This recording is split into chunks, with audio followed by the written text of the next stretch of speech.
BBMP news 9ಗೆ ಸ್ವಾಗತ.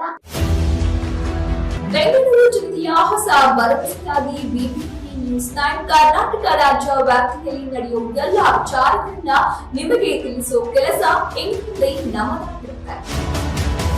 ಭ್ರಷ್ಟಾಚಾರ ಮಾಡೋ ಅಧಿಕಾರಿಗಳ ಅಸಲಿ ಆಟವನ್ನ ಬಯಲಿಗೆ ಎಳೆದು ತಂದಿದೆ. ಭ್ರಷ್ಟಾಚಾರ ರಹಿತ ಆಡಳಿತ, ಭ್ರಷ್ಟಾಚಾರ ಮುಕ್ತ ಸೇವೆ ಬೆಂಗಳೂರು ಜನತೆಗೆ ಸಿಗುತ್ತದೆ ಮಾಡಿದೆ.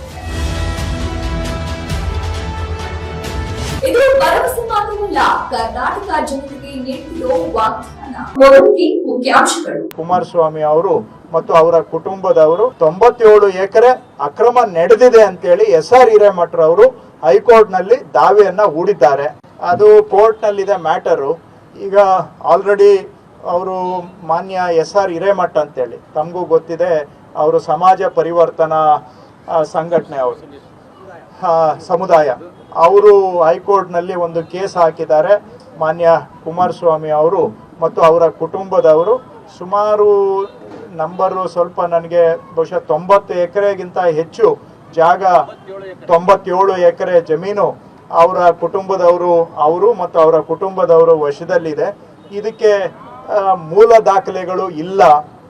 ಇವು ದಾಖಲೆಯಲ್ಲಿ ಇಲ್ಲದೆ ಇರೋದು, ಇದೆಲ್ಲ ತಪ್ಪಾಗಿದೆ, ಇದು ಜಾಗವನ್ನ ಅವರು ಅತಿಕ್ರಮಿಸ್ಕೊಂಡಿದ್ದಾರೆ ಅಂತೇಳಿ SR ಹಿರೇಮಠ ಅವರು ಆರೋಪ ಮಾಡಿ ಹೈಕೋರ್ಟ್ನಲ್ಲಿ ಕೇಸು ನಡೀತಾ ಇದೆ. ಸೊ ಹೈಕೋರ್ಟ್ನಲ್ಲಿ ಕೇಸು ಇರೋದ್ರಿಂದ, ಸರ್ಕಾರವನ್ನ ಪ್ರತಿವಾದಿಯಾಗಿ ಹೈಕೋರ್ಟ್ ನೇಮಿಸಿರೋದ್ರಿಂದ ನಾನು ಈಗ ಸಾರ್ವಜನಿಕವಾಗಿ ಇನ್ನು ಹೆಚ್ಚು ಹೇಳಲಿಕ್ಕೆ ಹೋಗೋದಿಲ್ಲ. ಒಟ್ಟಾರೆ 97 ಎಕರೆ ಅಕ್ರಮ ನಡೆದಿದೆ ಅಂತೇಳಿ SR ಹಿರೇಮಠರವರು ಹೈಕೋರ್ಟ್ನಲ್ಲಿ ದಾವೆಯನ್ನ ಹೂಡಿದ್ದಾರೆ.